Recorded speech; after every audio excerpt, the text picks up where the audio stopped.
This is Talk Junkie. My name is Justin Perkins, and this is part 2 to a podcast that got cut off. I had trouble recording, phone calls, things of that nature. Could not get the file to open back up, re-record. I'd already recorded that thing twice. There's no way I was starting over. We're talking about social media, getting back on social media after being off so long. And where we left off with last time was these various studies I'd read, and we talked about owners of these companies and how people thought that they were influencing things based on political views and things of that nature. And then I got into some more things that were really looking at the financial end of the situation with these companies and their advertisers. Then I read a really interesting article, and I can't remember what publication it was in, but because this was before, I wasn't taking down information because I wasn't considering doing this podcast at the time. But it's talking about a couple different things, and it's talking about it was advertising, influencing, and algorithms, and a lot of the things you're seeing, especially, almost 100% on YouTube. A lot of the things you are seeing is based primarily on algorithms. And algorithms help feed data to these companies. These companies in turn sell this data, and advertisers are looking at this data, and they're launching ad programs and campaigns based on this data gathered from you. Now, they're also going to look at this section of user is more active, more engaged. Let's advertise to them. So when I decided to come back to social media, I thought the best thing I could do with my time, if I'm going to be there, is somewhat put this to the test on the public Author J. Perkins Facebook page. I approve basically any friend request if it looks like a real person. I don't like a ton of stuff, especially I try not to like personal stuff. I do it, people I know, but I try not to. And I look at my news feed and I look at how things come in. And I have very little interaction whatsoever, and it's not tied to too many other accounts other than my YouTube account. There are the things that pop up, that just seem to pop up everywhere. If I'm looking for something, it pops up on Facebook. Not as often on there, but again, I jump on there, I advertise for the books or the podcast, and I jump back off. So not as... I started another Facebook. I have another Facebook page that I'm using specifically. It's for personal stuff, and I like things on it. And I spent probably 3-4 days since I've been back on, liking nothing but Supercross things. I like Supercross. It's the only sport I really get into. And I was like, okay, as much as I think this is cool, I'm not going to like this. I've liked other things up till this point. I've liked other things after this, but in 3 or 4 days of liking that, I can log back into that page and bring it up. My first 5 or 6 things that pop up are Supercross AMA related. That tells me that there's not an agenda to send me one way or the other. This algorithm is looking at my interest and catering to me. It's trying to be the best advertiser it can be so that it can bring in good ad revenue. It's a business. It's a business model. That's what it's trying to do. On that level, there's nothing nefarious about it. It's trying to bring me in. Now, there's a comedian, a gentleman named Ari Shaffir. Ari Shaffir I believe it was Ari Shaffir. It was Ari Shaffir or Duncan Trussell. I don't have a very good memory, but I believe it's Ari Shaffir. I'm not super familiar with him, but I read something about him doing something similar. I find a podcast, him on Joe Rogan, and I hear other people talking about him, for X amount of days, I don't remember what it was, he gets on YouTube and he looks up nothing but cat videos. Nothing but cat videos. Now, the reason this intrigues me is I'm talking to someone in a gas station and I'm posting a video to YouTube. And this is far before this ever comes into mind for me to do this. And the gentleman says, they're just watching what you do. I can't get on there.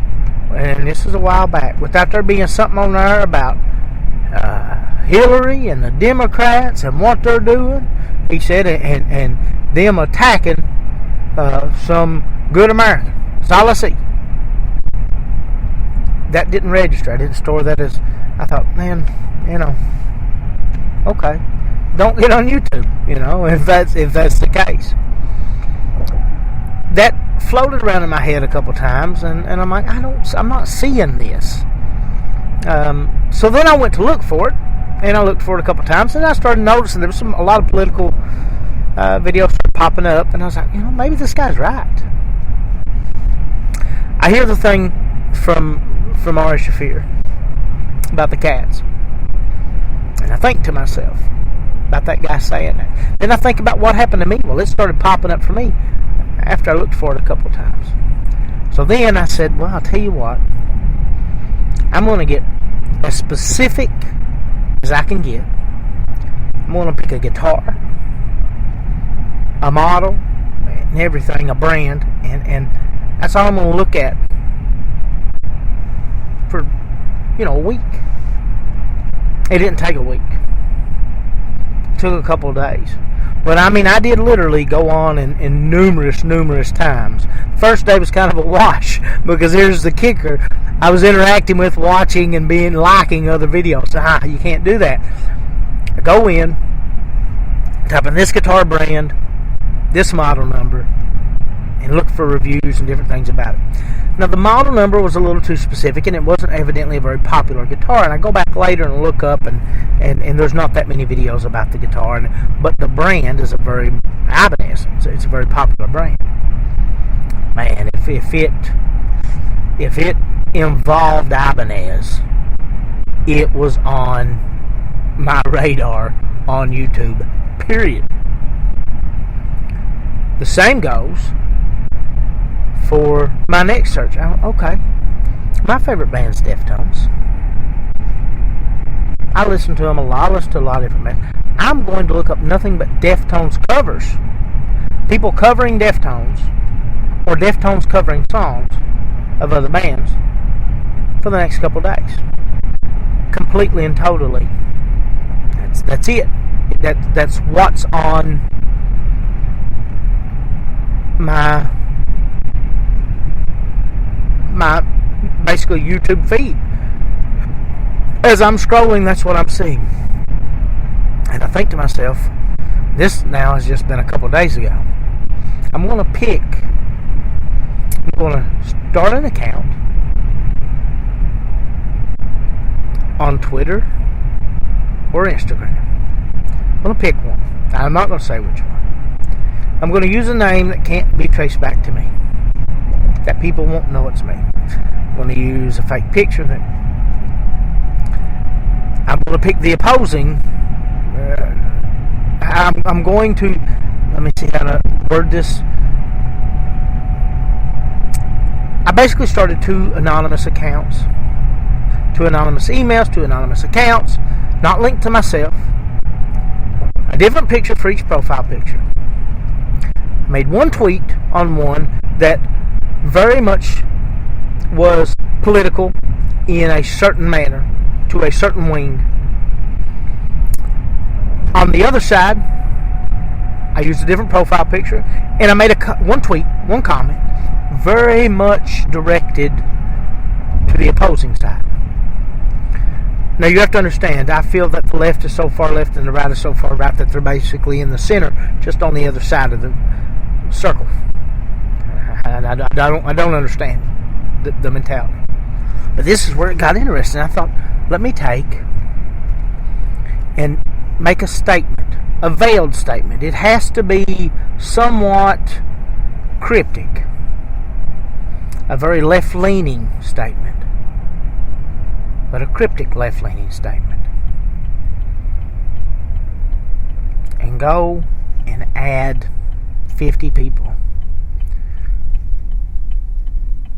that are unknown to me, that are just common people, no verified, and add 5 verified people. This is a very left-leaning statement. The 5 verified people I add are going to be very right-leaning people. And the President Trump. And the people I add are people, basically I'm looking for Trump signs, I'm looking for anything that clues me in that these people lean right. Now on the other, I'm going to make a very, very right-leaning statement. Cryptic. It has to state factually a right-leaning ideology, but it has to be veiled to where it could be conceived as being neutral, with the exception of the fact that this is plainly a right-leaning concept. I'm going to add someone like, I added President Barack Hussein Obama.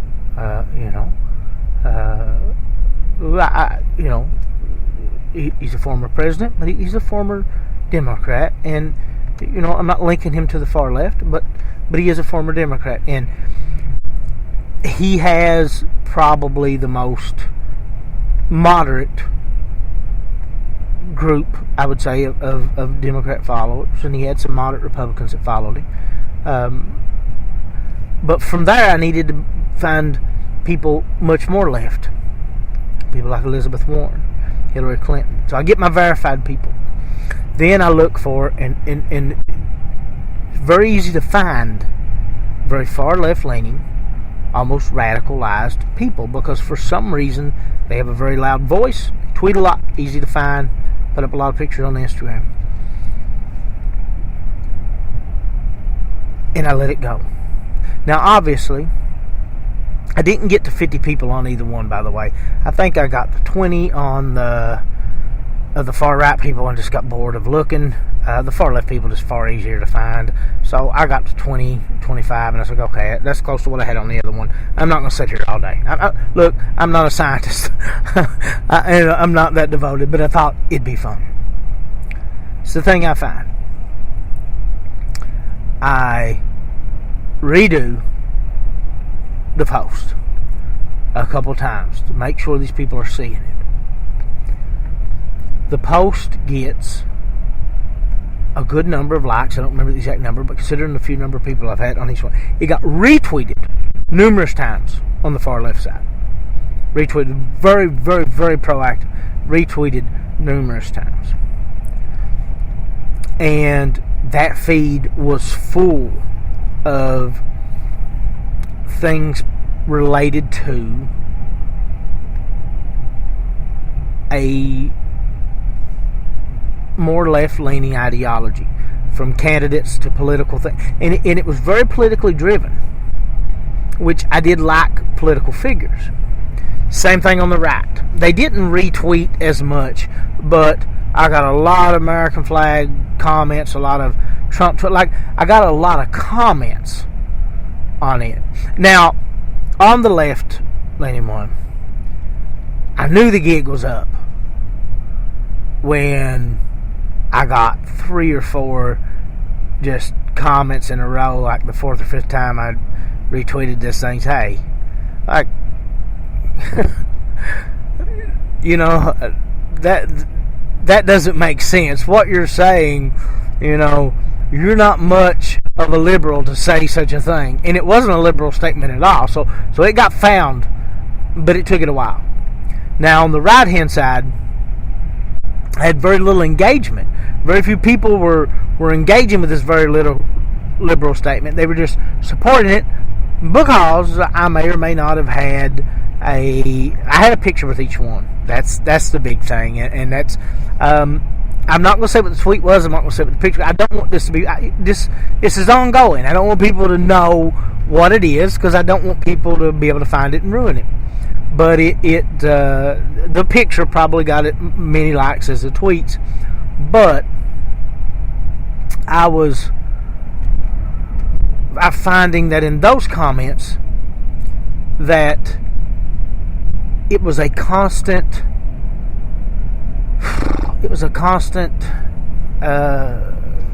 just I don't really know how to explain it. Like, they weren't worried about my tweet. They just wanted to say something else back. Something they wanted to positively reinforce my tweet, and then in turn they wanted to make a comment, and they either wanted me to positively reinforce that comment, or they wanted someone to challenge that comment so that it seemed like both sides were very much looking to engage with a disagreement, but they were also being very supportive of something that completely went against both political views. So, and these comments were not something that a moderate would even agree with. These comments were phrased, again, I don't want to give it away. One day. But that showed me that there was a definite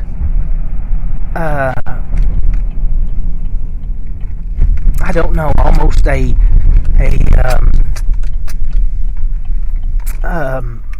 bias based on who you were adding and who you were following. So, to me, after all this, I very much came to the conclusion that it's not this nefarious scheme to turn me one way or the other. On the other hand, it's far more likely that it's just advertising taking precedence over everything else. It's these companies attempting to box me in to one expressed interest or one expressed view or whatever they can isolate me to and go, this is the sum of this person, even though it may be the smallest part. And I feel that once they do that and they start bombarding you with these ideas, one of two things happen. You either embrace that, and because there is some comfort there and there is some prior knowledge there, and you do feel like, well, hold on, I do feel this way, and it's providence, this found me, and so you embrace that, or you reject it. And when you reject it, things swing the other way. But I think on a subliminal level, you're setting yourself up to be catered to by these advertisers. That is just, that's par for the course. That's something that we cannot help as people. We do that. You understand? And it's kind of, it's going to be one of those things you have to deal with if you're going to be involved with social media. But if you have the prior knowledge and you approach it with the outlook of this is what's happening, and you approach it sensibly and intelligently, then it doesn't really have to be an issue. It doesn't have to be something bad. But there is another side. There is something else happening. Now, the other side of that coin is the sky is falling people. People that are in a constant state of negativity, a constant state of irrationality, and who have become so obsessed with an ideology, regardless of what that ideology is, whether it's religious based, politically based, whatever it is, that they're doing two things. One, they're isolating themselves. They're they're producing this echo chamber where the only thing that they're hearing is an affirmation that their belief structure is correct, never allowing it to be challenged. So they're getting, in their mind, was a positive reinforcement that what you believe is correct. You cannot be wrong. You cannot be challenged. You cannot be questioned. You are correct. And this proves it. This community around you, this group of people that feel your way, prove it.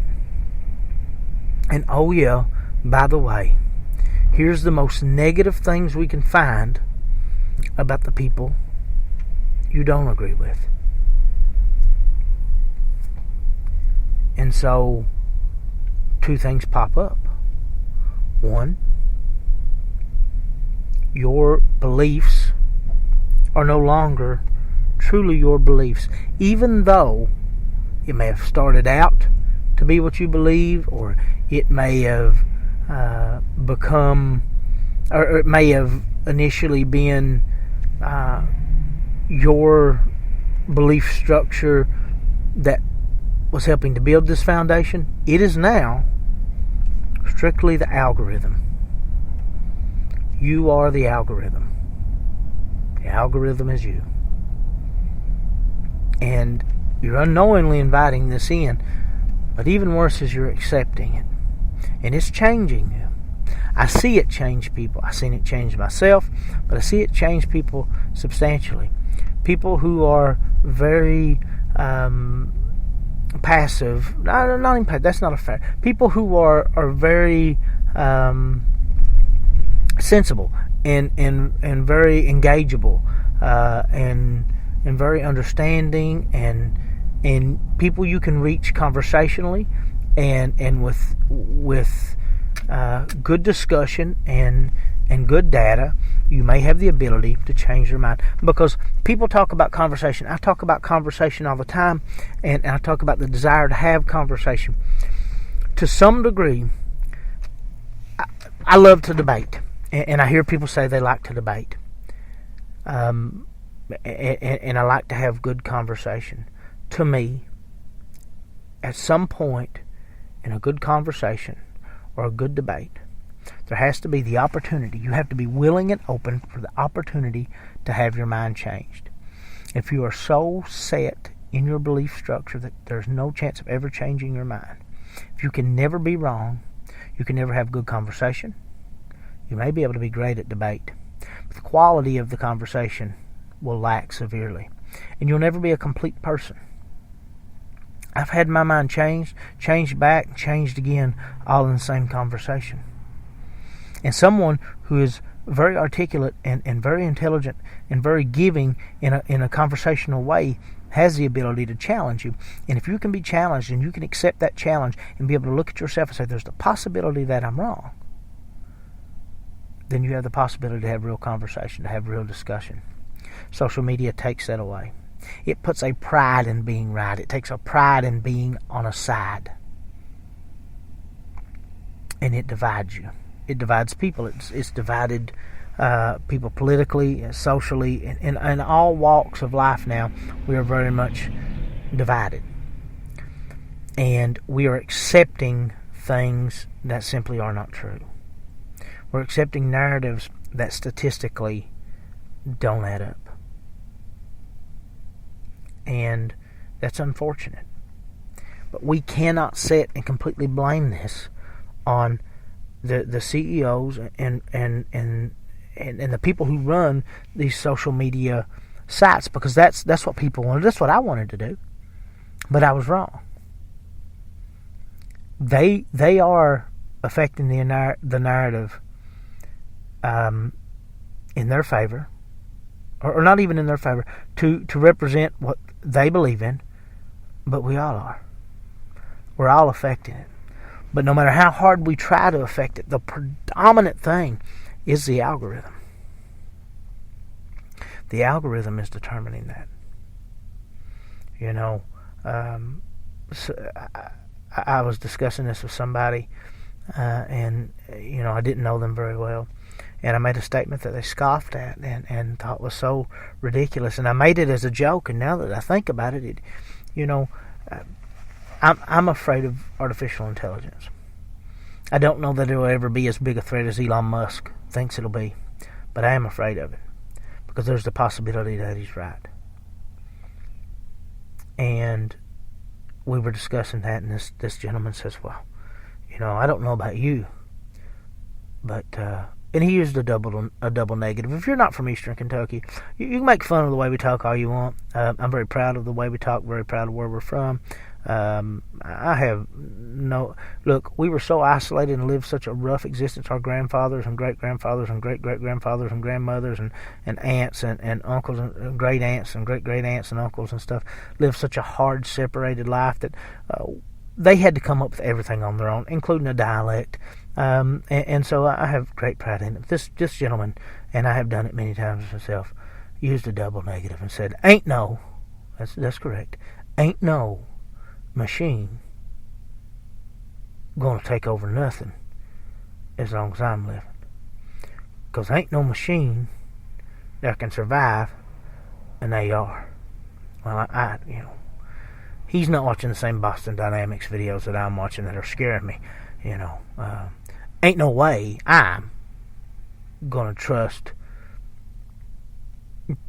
a government with a technology that strong. But that's my comment to him was, you think that robots can't rule us, but the algorithms on these social media platforms say otherwise.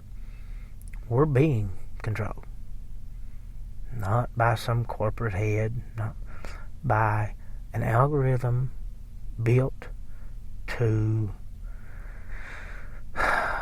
monetize a platform, by an algorithm built to be as efficient as possible at gaining data for advertisement. And we're being controlled by that algorithm. So if you're on YouTube and you're on Facebook and you're on all these things, you go, man, the world's ending. The sky is falling. People just don't understand what these Democrats are doing. People just don't understand what these Republicans are doing. People just don't understand what Iran's doing. People just don't understand all this. You don't understand what they're doing. You don't understand how bad the world is. What you don't understand is you have an issue because this algorithm has found these things based on what you're seeking out. It's very important to be informed. It's very important to get good information. It's very important to make intelligent decisions based off good information. It is not necessary to constantly seek out the negative. That's not good. It's not good to constantly seek out things that you don't like in other people's point of view, things that you don't like in other people's thought structures. It's not healthy. That's not good. It's not good to only have positive reinforcements of what you believe. If you're only getting positive reinforcements for what you believe, then are you really questioning your beliefs enough? Because if you don't question your beliefs, how do you know that your beliefs are accurate? Say you were never taught colors as we see colors, as is basically globally accepted. Regardless of what the word is in whatever language, blue is blue. But let's say you're American. Let's say you're brought up far from any other portion of society. You're up in the mountains. You and one other person for the entirety of your life. And you're taught that red is red and green is green and yellow is yellow and pink is pink. But they teach you that blue is purple and purple is blue. And you look up at that sky and they'll go look at that purple sky. And you look at a picture of the ocean and you go look at that purple ocean. And you get tossed out into the world after 30 years of that. And your thought process and your belief structure is fundamentally the same as everyone else's, to whatever degree it can be. Everyone's going to differ on everything. But the one thing because you love that purple sky. And people go, that sky's not purple, that sky's blue. Now, there's 2 options from here. 3, I guess. 1 is you accept that their blue is my purple. And you go on about your life. And I don't know that that's completely wrong. I know that's not completely right, but I don't know that that's completely wrong. And I tell you what, it's better than the second option of defending to the end without ever taking into consideration that possibly there is an issue with your belief structure. That fighting to the end without ever considering that possibly there's a misunderstanding, possibly this simply could be explained as fighting to the end and going, no, all of you are wrong. That sky is purple. You just don't understand what blue is. And then there's the third option. You look at colors and how the color palette was originally come about, and maybe looking into art history and how different colors are made from different minerals and different natural sources, and look at what Monet called blue, and look what Picasso called blue, and look what the American educational system calls blue, and look at what Van Gogh called blue, and look at what your neighbor calls blue, and look at what his neighbor calls blue, and look at what everyone around you calls blue and what everyone around you calls purple, and come to a consensus, or at least come to some type of informed decision that, hey, I'm the only one saying that blue is purple. And to me, blue is purple because that's all I've ever been taught. But there's a possibility that I'm wrong. There's at least a willingness to look at the evidence, to look at the information. That's your 3 options. Now, if you're watching social media and the sky's always falling, it's because you're looking for the sky to be falling. And if you're not looking at things that you don't agree with, and you're not taking into consideration other sides, then you're just building that echo chamber. You're just determining what's blue to you and what's purple to you without any consideration of what's actually blue and what's actually purple. Now, on a philosophical level, or on a technical level, anything can be blue and anything can be purple because those are constructs made by man, and I understand that. It's simply using it as an example. But that'll be attacked because this won't agree with somebody. So for all my time off social media, I found improvements in my life. But I also found things I didn't like. I didn't like not being able to be engaged with my friends as much as I used to be. And as I come back, I can't just scroll for hours like I used to. It's affected my ability to engage. And that may be good, I don't know. But I miss my friends. I miss people in general. You know, I look back over the brief time that I've actually been publishing these podcasts, and I look back over the year or so of doing the YouTube videos and publishing the podcast. It's all done for one reason. It's all done to invoke interaction. The original idea for this podcast was to have different people on every week, to have guests every week. You know, the first episode, The Other Four Horsemen, that was supposed to be its own thing. That was supposed to be its own podcast with those guys on a regular basis. Schedules don't allow for that. Life doesn't allow for that. But I've also found that people just don't. They want to email me back and forth and say, yeah, I want to do this, I want to do that. They want to message me back and forth. But they don't actually want to do it. Now, that's not necessarily a bad thing, because not everybody's designed for this. But I have people that, you know, I don't want to touch that, but I can engage them in a conversation. I can meet with them and hang out with them, and I can count those people on one hand, and it's my hand that doesn't have all the fingers. Very few people want to meet and physically engage, and that's not, I don't think that is as global as we think it is. I don't even think that's as big a deal outside of this area as I thought it was. Because as I'm out, yes, I see people hooked to their phones. I'm sorry, that's social evolution. I don't know that we're going to change that without a radical movement. And who knows, maybe we shouldn't even try. But I do see people out engaged in doing things. There's more to do. There's more opportunity. Now, maybe it's due to the fact that it's a higher population, that I'm just happening to see more people out. I don't know. There's no way for me to know that without some large, extensive study. But I know that here, where I live, I'm having a hard time getting people to socialize without social media. And so, I'm always going to have a fondness for seeing my friends on social media. It just is what it is. I don't think it's all bad. I did, but I don't think it's all bad. And I know that I can control it now. I know now that I've seen it for what it is, and I understand how it works.